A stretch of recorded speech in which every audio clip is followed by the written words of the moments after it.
Welcome back, everybody. Joe Biden giving his first primetime presidential address last night. Of course, Biden took no questions from reporters after speaking for a little over 20 minutes. It was a disgusting bit of revisionist history as Biden tried to take credit for President Trump's accomplishments. A year ago, we were hit with a virus that was met with silence and spread unchecked. Denials for days, weeks, then months. That led to more deaths, more infections, more stress, and more loneliness. Joining me now to weigh in on this, former senior advisor for Trump 2020 and campaign manager for Trump 2016, Corey Lewandowski. Corey, it's always great to see you, man. First blush, your takeaway from last night's speech. Well, look, Joe Biden walked down that hallway and he was out of breath 15 seconds into his speech. And then he went on to tell us how Dr. Fauci is just amazing. What he forgot to tell the American people was Dr. Fauci 1 year ago this weekend was telling people, don't be walking around with masks on. It's not necessary. What Joe Biden forgot to tell people was it was only because of the Trump administration through Operation Warp Speed that we actually have a resolution in place now. And Joe Biden also forgot to tell people that when he walked into the White House, Donald Trump's administration was already inoculating millions of people on a regular basis, or at least 1 million people on a regular basis almost every day. Joe Biden doesn't want to say those things. He also doesn't want to talk about the policies that the government took away our liberties. The government said, don't go to church. The government said, don't worship, don't connect with other people. And then they said, we're going to be your solution. The truth is, I'm very afraid because the government has been the problem for too long and not the solution. Yeah, Biden didn't target who was responsible for that pandemic, China, our enemy. They caused this pandemic, but he did blame we the people, Americans, suggesting that those of us who call out China's lies and malign activity are inspiring hate. Watch this. States pitted against one another instead of working with each other. Vicious hate crimes against Asian Americans who've been attacked, harassed, blamed, and scapegoated. They're forced to live in fear for their lives just walking down streets in America. It's wrong, it's un-American, and it must stop. Corey, it seems to me that Mr. Biden and his administration really want people like me to back off my criticisms of communist China. What do you think? Look, we should never stop our criticisms of communist China, from the intellectual property theft that they continue to do to us, to the currency manipulation. Look, there's no question. Secretary Pompeo, former Secretary Pompeo, said it very clearly.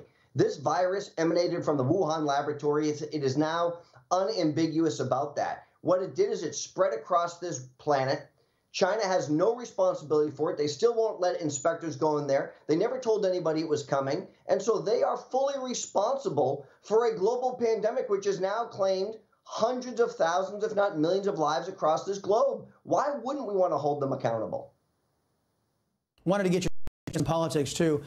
The GOP Surrender Caucus, they have a growing animosity toward President Trump and President Trump's voters and supporters.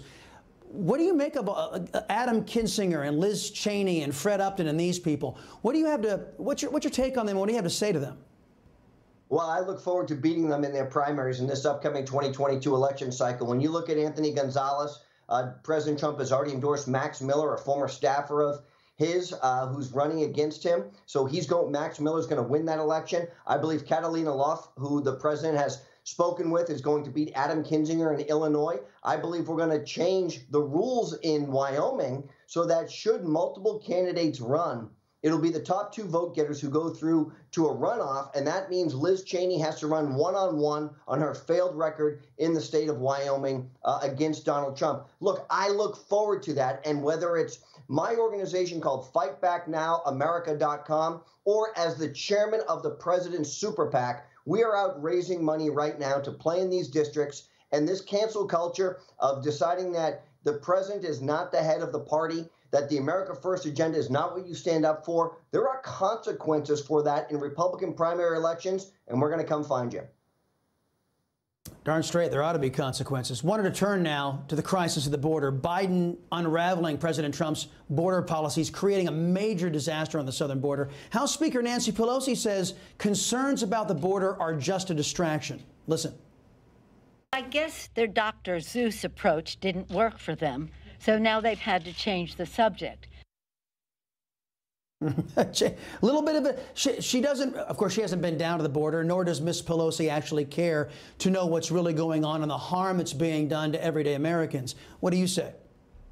Well, we canceled Dr. Seuss. Isn't that the case? I mean, look, they had to take Dr. Seuss because he was too much of a racist off of the New York Times bestsellers list and remove his books from Amazon. You know, you can still go buy Hitler's book on Amazon, but you can't buy Dr. Seuss. So for Nancy Pelosi to draw that analogy is outrageous. What we see is the double standard in the media. When Donald Trump was separating kids who were coming across this border because they weren't coming with their families and putting them in detention facilities, he was determined. He was called a number of names, but now, hey, don't worry about it. We know that the southern border is overrun. We see Border Patrol agents every day on television talking about how it is a massive influx of individuals coming with Joe Biden shirts on, and we have nowhere to put these people. But Joe Biden and the Biden administration refuse to acknowledge that this is a crisis at the border. It is a direct attack on our sovereignty as a country.